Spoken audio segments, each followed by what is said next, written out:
Diário de Mina Harker, 6 de novembro.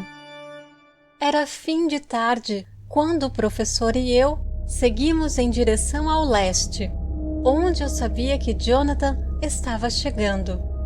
Não fomos rápidos, embora o caminho fosse uma descida íngreme, pois tivemos que pegar cobertas pesadas e nos cobrir. Não ousamos enfrentar a possibilidade de ficar sem calor no frio e na neve.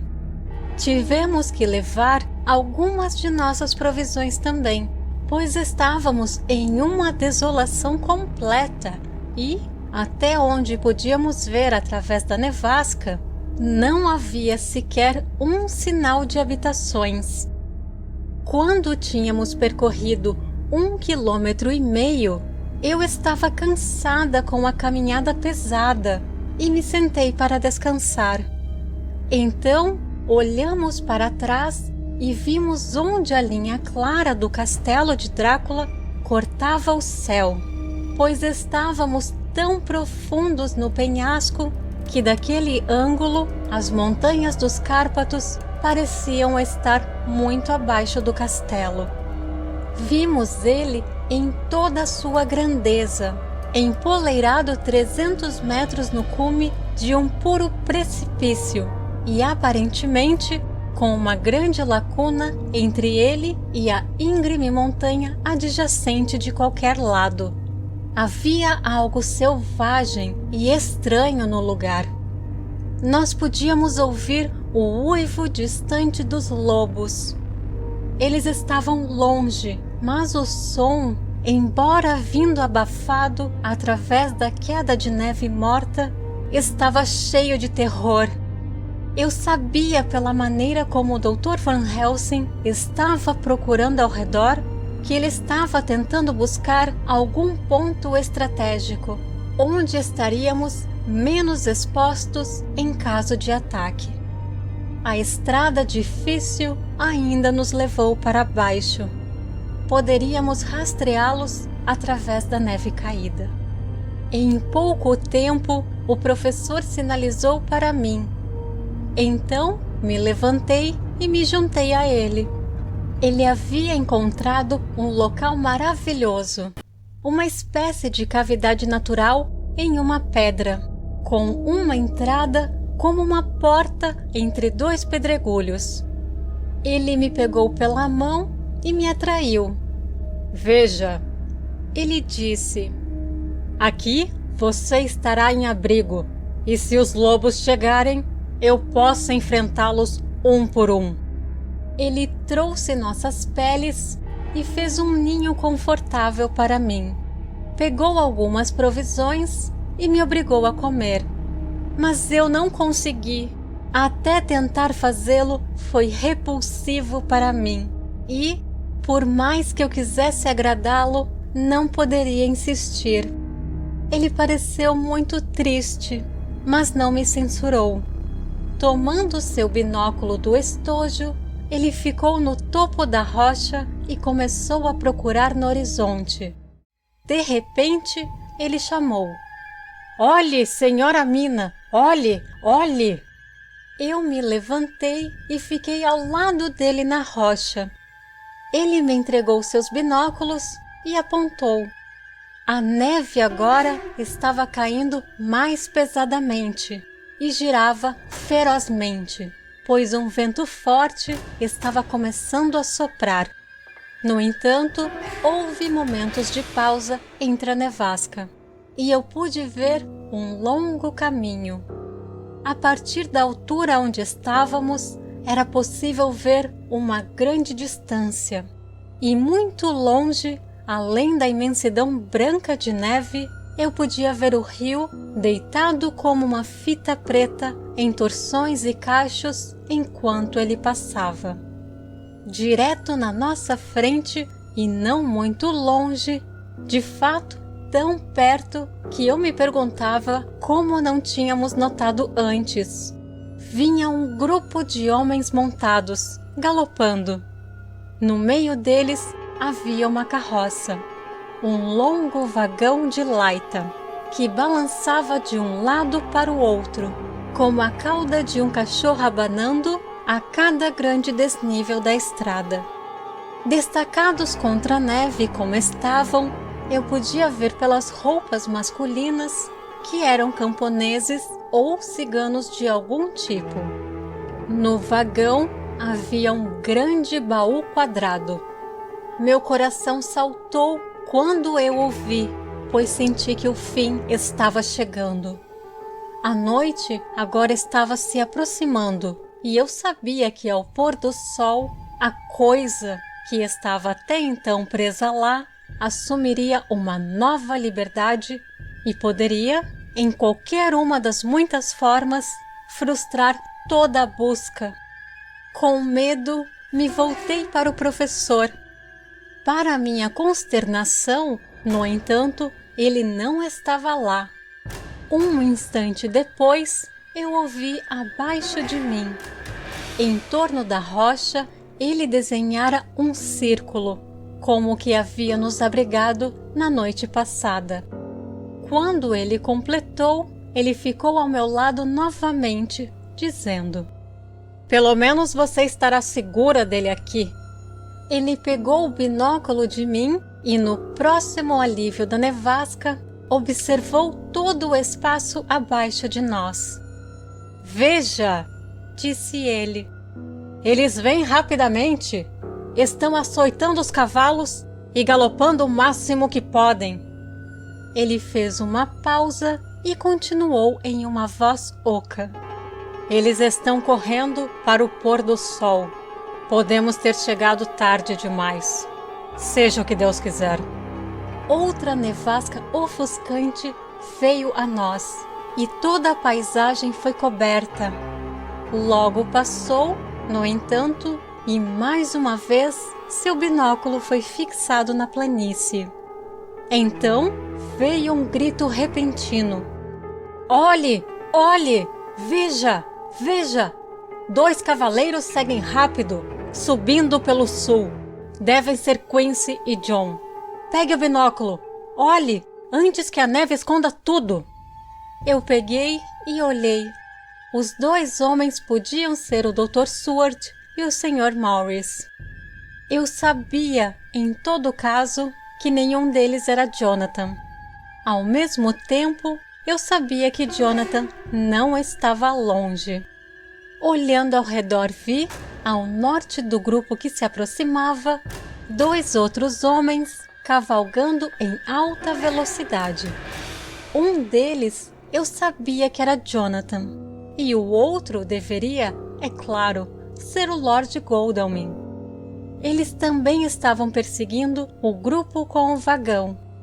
Quando eu disse ao professor, ele gritou alegre, como um estudante, e, depois de olhar atentamente, até que uma nevasca impossibilitasse a visão, ele colocou seu rifle Winchester pronto para uso contra a pedra na abertura de nosso abrigo. "Eles estão todos convergindo", disse ele. "Quando chegar a hora, teremos ciganos por todos os lados." Eu deixei o meu revólver pronto para usar, pois, enquanto estávamos falando, o uivo dos lobos ficou cada vez mais alto. Quando a tempestade de neve diminuiu um momento, olhamos novamente. Era estranho ver a neve caindo em flocos tão pesados perto de nós e, além, o sol brilhando cada vez mais, enquanto se punha em direção aos cumes das montanhas distantes. Olhando no binóculo ao nosso redor, eu podia ver aqui e ali pontos se movendo isoladamente, e em pares e trios, e grupos maiores. Os lobos estavam se reunindo para suas presas. Cada instante parecia demorar uma eternidade, enquanto esperávamos. O vento vinha agora em rajadas ferozes, e a neve foi levada com fúria, enquanto nos varria em redemoinhos circulantes. Às vezes não podíamos ver à distância de um braço diante de nós. Mas, em outros momentos, quando o vento rouco nos varria, parecia limpar o espaço aéreo ao nosso redor, para que pudéssemos ver longe. Ultimamente, estávamos tão acostumados a esperar pelas auroras e crepúsculos que sabíamos com alguma precisão quando seria. E sabíamos que faltava pouco tempo para o sol se pôr. Era difícil acreditar que, em nossos relógios, ficamos menos de 1 hora esperando naquele abrigo rochoso antes que os vários corpos começassem a convergir perto sobre nós. O vento veio agora com sopros mais ferozes e amargos e mais constantemente do norte. Aparentemente, ele expulsou as nuvens de neve de nós, pois a neve caía apenas em rajadas ocasionais. Poderíamos distinguir claramente os indivíduos de cada parte, os perseguidos e os perseguidores. Estranhamente, os perseguidos não pareciam perceber, ou pelo menos se importarem, que estavam sendo perseguidos.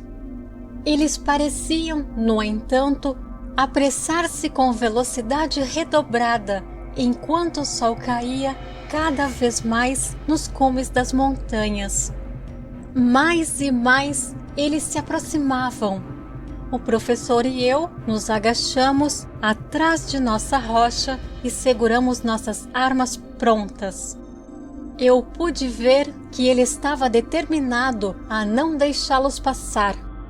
Nenhum deles notou nossa presença. De repente, 2 vozes gritaram: "Parem!"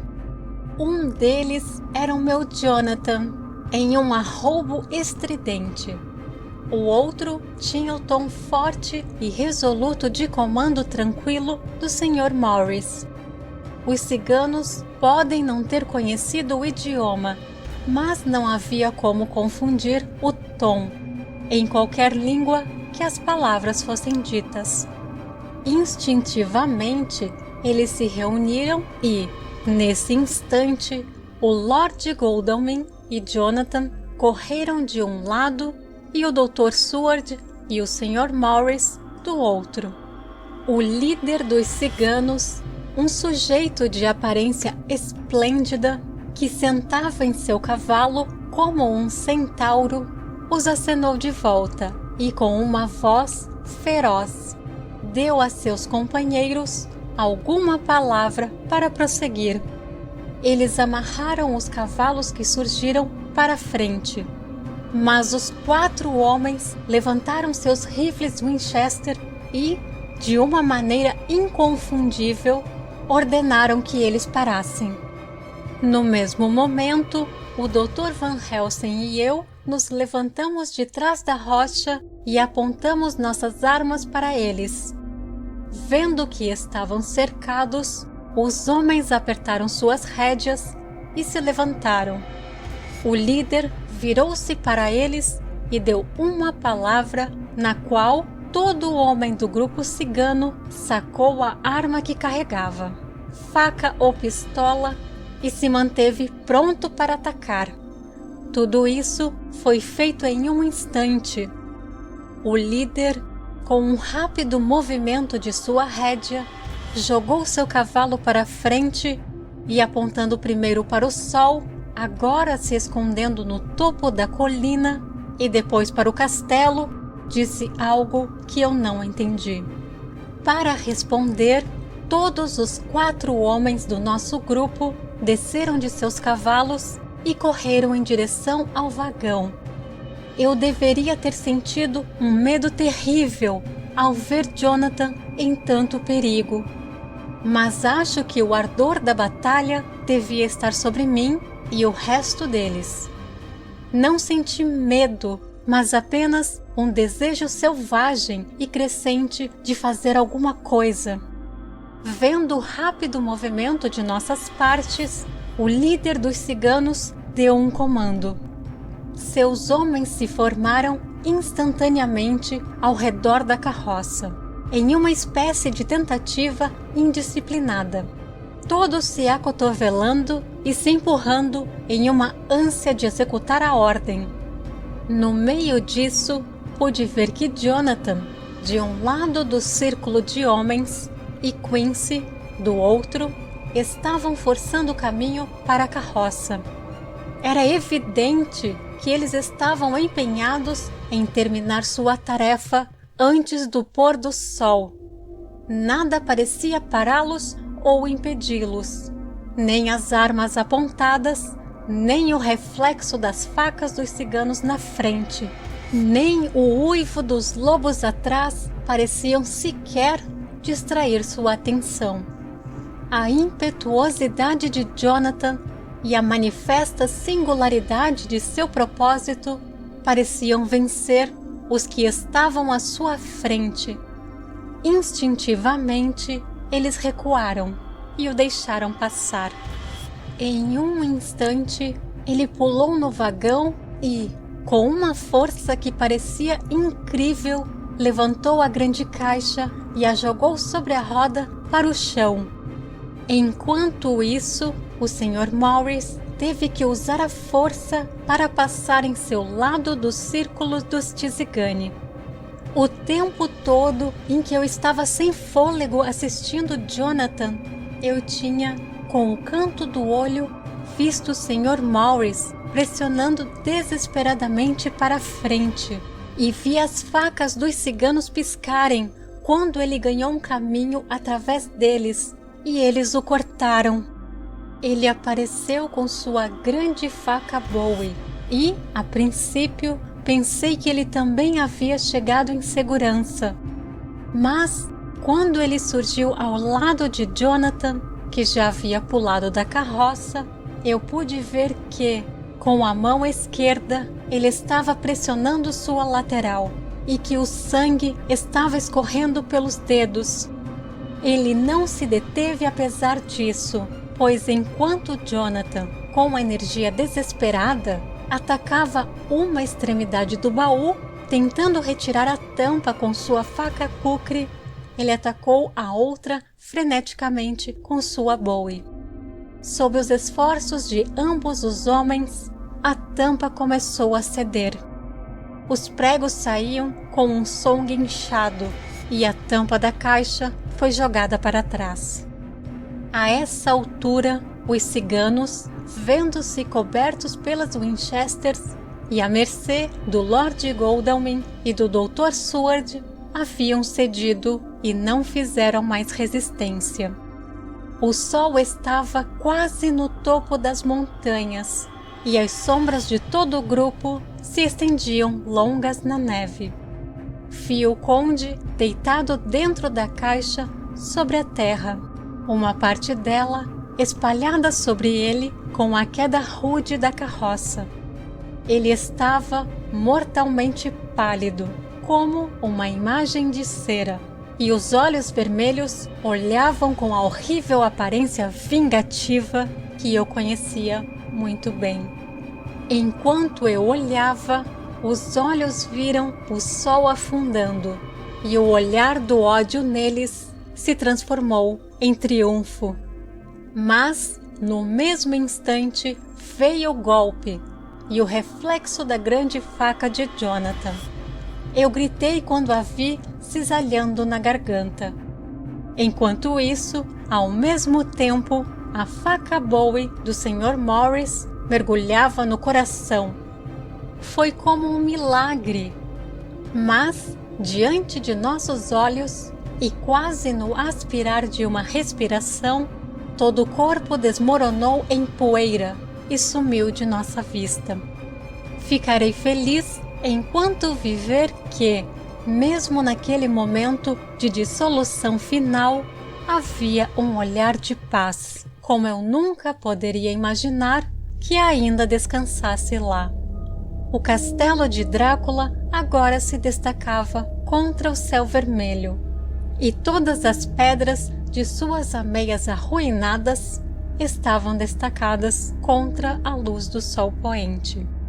Os ciganos, considerando-nos como de alguma forma a causa do extraordinário desaparecimento do homem morto, viraram-se sem uma palavra e se afastaram como se fosse por suas vidas.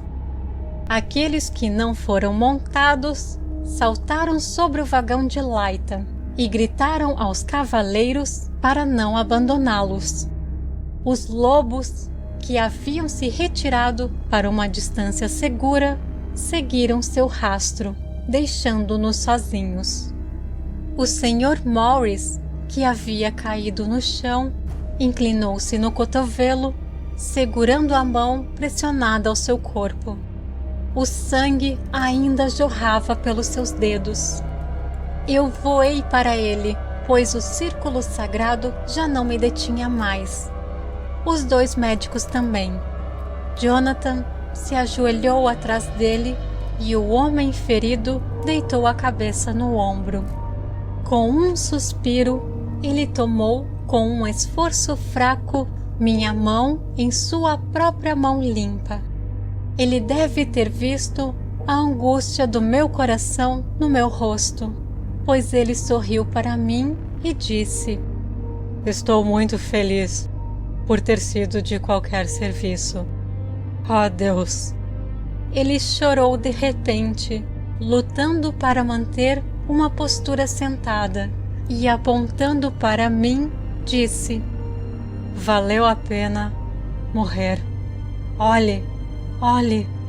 O sol agora estava bem no topo da montanha, e os raios vermelhos caíram sobre o meu rosto, que foi banhado de luz rosada. Com um impulso, os homens afundaram de joelhos, e um profundo e sincero amém veio de todos. Enquanto seus olhos seguiam seu dedo apontado, o moribundo falou: "Agora, Deus seja louvado por tudo não ter sido em vão. Veja, a neve não é mais imaculada do que sua testa. A maldição acabou." E para nossa dor amarga, com um sorriso e em silêncio, ele morreu, um cavalheiro galante.